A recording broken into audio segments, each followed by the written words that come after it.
What is up, guys? It's Johnny here, and this is an update video if you want. Um, I did some guides in the past. One of these was called First Things to Do when you reach level 90. At that time, I was about level 94, and most of my heroes were orange plus 2. I don't think the red gear was out then. And I still get lots of requests to do like an update for that video. What would I do today if I was gonna, start over, and what would be my top heroes? So I will start with the legendary quests.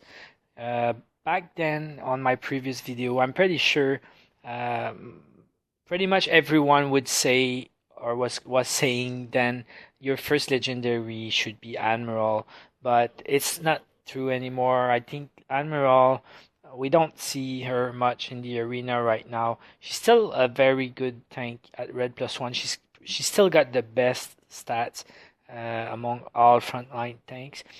She's got the most HP. She's got great armor. She's got great magic res. But in the current meta game, if you look at the arena ladder, you will not see Admiral at all. So you will still see a lot of turtle fighters with Commander and DV. That's what you see the most. See here, no DV, but that mage. Imperial is pretty much everywhere. You see Manipulator a lot. So if you study a little bit the discussion forums, the top arena teams on the older servers, you will see a lot of these.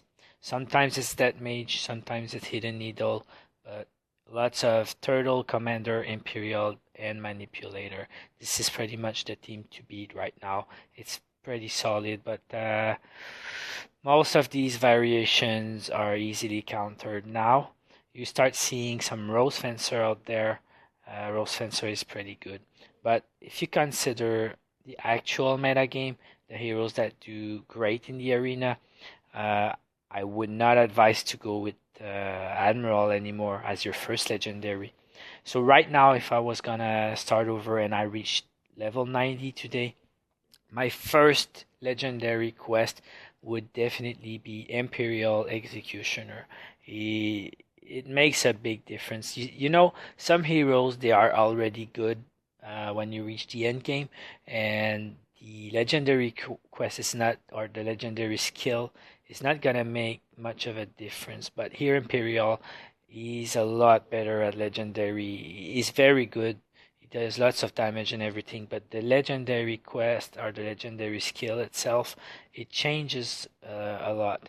So he's already turning targets into animal without the legendary, but now he's gonna steal his energy and reduce his magic res. So that is pretty big. Stealing energy, you don't see it when you fight, but when you face an Imperial and you see your front line that is about to ultimate, and you just see the energy bar losing some energy, it's really frustrating. It's really defensively, it's big.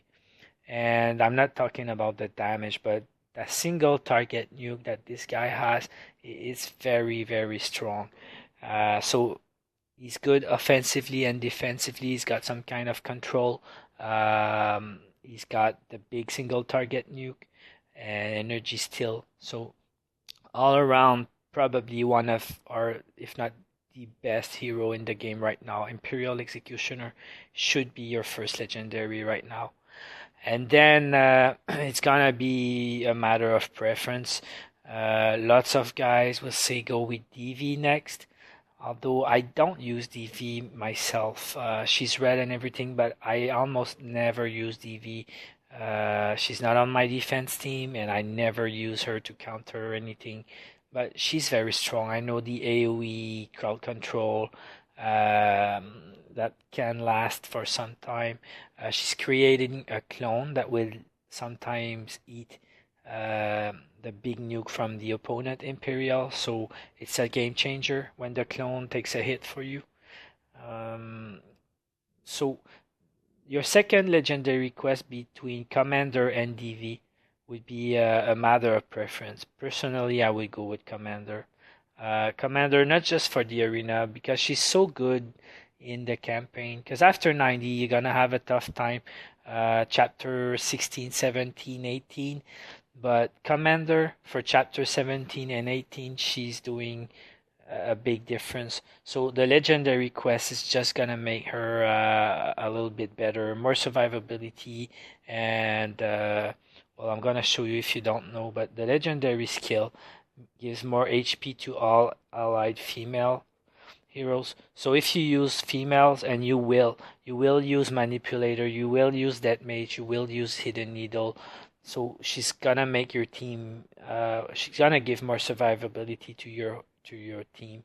And for campaign, she's amazing, and she's really good in arena. She's gonna interrupt some legendary with the stun. She's got good damage. She's got good survivability. So personally, I would go Imperial first, then Commander second, and then if you really want that voice, I will go third. But this is, like I said, matter of preference. So that's about it for the legendary quest. After that, of course, you got good ones. Bear Warrior for mostly for guild raids if you want it. Lightbringer is pretty good. I use it in the Hard Crusade. So he's got a pretty good legendary skill. But after that, there's a lot of them, like Poison One, some good ones that's gonna help in Outland portals and stuff. But most of these right here you see, I don't really use them. So the three best ones, Imperial, DV, and Commander. Then what would be your first red heroes, or what heroes you're gonna gear and use the most, or gonna help the most? Still Imperial, I would say, would be my first red hero and first red one. But then it would be a tough decision between Death Mage and Commander. Death Mage, because she's so good in Crusade, it's just gonna make your job easier. But right now, when she get red, she's a beast in the arena, and this is no joke. She's always, or pretty much always, the top damage dealers on top of the damage. She deals a lot of damage. She's got AoE silence. Don't forget that. Can't change a game. So just because she's so good everywhere now at red, in arena, campaign, and pretty much everywhere, I would go with Death Mage. So Imperial and Death Mage probably my first red heroes. But then there are so many of these, it's really hard to decide. Commander still on top, because she's gonna help a lot in the campaign, but also in the arena. You could say the same for DV. That's gonna help you everywhere, although I don't use her. I decided to go with Ice Mage, having fun with her in the Crusade, but not that good in the arena. I'm toying around a little bit. Dungeon Keeper is gonna make your team better. He's gonna give magic rest to everyone, so you start seeing some Dungeon Keepers in counter teams in Grand Arena. After that, bunch of heroes that I don't really use. Turtle is pretty much the top tank right now. So if we look at the front line, I'll definitely go with Turtle first here, and then Commander, or Commander first and Turtle second would be your best front lines. Central, of course, Death Mage and Imperial. Rose Fencer is very good too, so maybe these three here, Death Mage, Imperial, and Rose. And then in the back, pretty much only Queen and Lightbringer. It's pretty tough. You don't use too many backline heroes, but you kind of have to. And I didn't talk much about Manipulator, but that hero, when she arrived, she definitely changed the game. Manipulator, I didn't go red because she's doing the job for me right now at Orange +2. It's all a question about who's gonna ultimate first, and maybe at Orange. Well, for me, she's doing the job right now, not having a problem. But I know I hear lots of good things with red Manipulator or red +1. So backline heroes pretty tough right now, but didn't have much time to play with the backline heroes. I like Lightbringer. I like Queen of Curse, and I like Manipulator. So that's about it for now. I'll be back with more. I want to do a shopping guide for the new servers. So what should you do with your resources? But that's gonna be another video. Hope you guys enjoyed that one. Like I say a lot, the game always changes. So if you start a new server right now, maybe when you get to the end game, maybe what I say today is not gonna be right anymore. Like like I could say for my previous video, first thing to do when you reach 90, no longer good. So this was an update. Thanks for watching. Leave a comment, subscribe, and I'll be back soon.